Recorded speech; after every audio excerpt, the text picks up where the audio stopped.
নমস্কার বন্ধুরা, Manjushree home cook চ্যানেলে আবারও নতুন রেসিপিতে আপনাদের সকলকে স্বাগত জানিয়ে আজকে রেসিপিতে বানিয়ে দেখাবো বিস্কুট। কিভাবে মুচমুচে খাস্তা বিস্কুট তৈরি করলাম এই রেসিপিটা আপনাদের সামনে নিয়ে চলে এসেছি। তাহলে দেখুন বন্ধুরা, আমি এখানে কি কি উপকরণ নিচ্ছি। প্রথমে একটা বাটিতে 1 বাটি চিনি, তার সঙ্গে সেই বাটির 1 বাটি জল, আর তাতে এখানে আমি 2 চামচ ঘি নিলাম। ঘির পরিবর্তে আপনারা এখানে সাদা তেলও ব্যবহার করতে পারেন। আর সঙ্গে কিছু আমন্ড কুচিয়ে দিয়েছি, তার সঙ্গে 1.5 চামচ সাদা তিল নিয়েছি।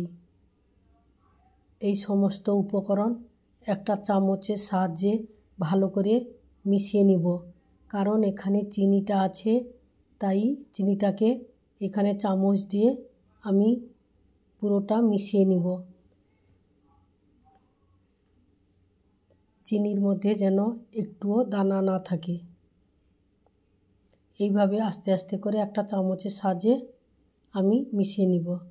মেশানোর পর এখানে আমি 1 বাটি আটা দিলাম। আজকের বিস্কুটটা আমি আটা দিয়ে তৈরি করব।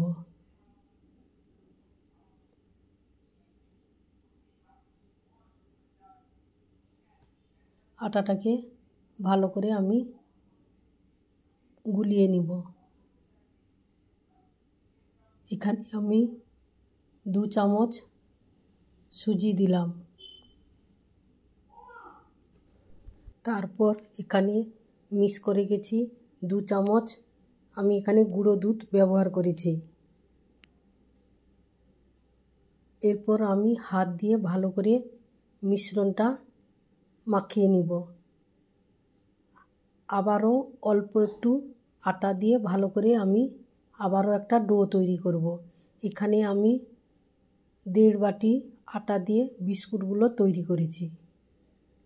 একটু একটু দিয়ে আস্তে আস্তে দিয়ে ভালো করে আমি এখানে একটা ডো তৈরি করে নিলাম। লবণ দিতে ভুলে গেছিলাম, তাই একটু লবণ দিয়ে আবারও ডোটাকে ভালো করে মাখিয়ে নিলাম। আপনারা অবশ্যই বাড়িতে এই রেসিপিটা তৈরি করতে পারেন। বাচ্চারা সবাই এই রেসিপিটা ভালোবাসবে। তাহলে আমার এখানে ডোটা তৈরি হয়ে গেছে। এবার আমি এখানে এই ডো থেকে আস্তে আস্তে করে হাত দিয়ে ডোটাকে একটা লম্বা সাইজের ডো কেটে নিব। রুটির মতো এখানে আমি 4 পিস কেটে নিলাম।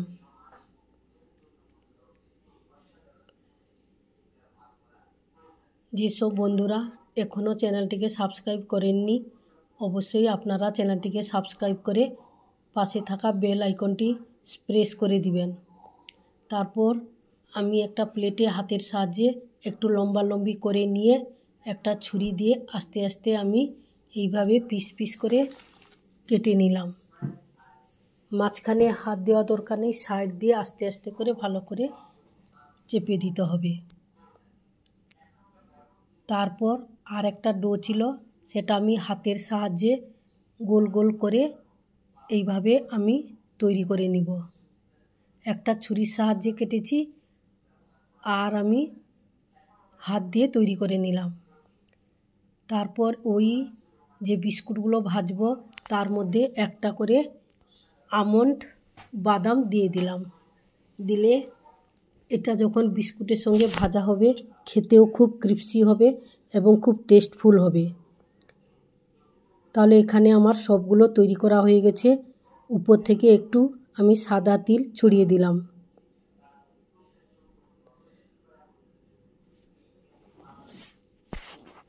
এইভাবে সমস্ত বিস্কুটগুলো আমি তৈরি করে নিলাম। এবার বিস্কুটগুলো ভাজতে হবে। আগে থেকে তেলটা হাই ফ্লেমে আমি গরম করে রেখেছি, তারপর লো টু মিডিয়ামে দিয়ে আস্তে আস্তে করে ভাজতে হবে, কারণ একদম লো ফ্লেমে রাখলে বিস্কুটগুলো শক্ত হয়ে যাবে। তাই গ্যাসের ফ্লেমটা লো টু মিডিয়ামে রাখতে হবে। আবার হাইতে রাখলে নিচেরটা লাল হয়ে যাবে, উপরটা লাল হয়ে যাবে, কিন্তু ভিতরটা কাঁচা থেকে যাবে।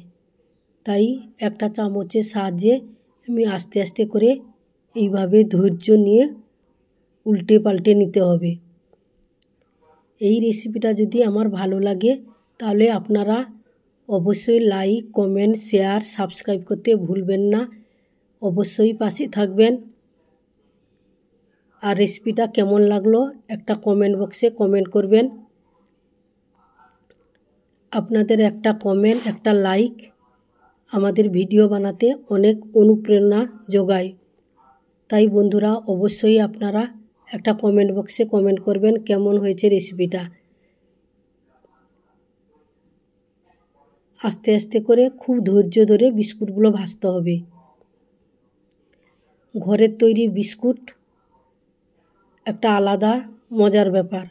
আপনারা বাজার থেকেও বিস্কুট কিনে আমরা সবাই খাই, কিন্তু বাড়িতে তৈরি করে খাবেন, তাতে কোনো কেমিক্যাল নেই, কোনো কিছু নেই। নিজেরা ঘরোয়া পদ্ধতিতে, ঘরোয়া উপকরণে আমরা বিস্কুট তৈরি করি। খুব খাস্তা এবং খুব মুচমুচে হয়েছিল বিস্কুটগুলো। এইভাবে আমি ভেজে নেব।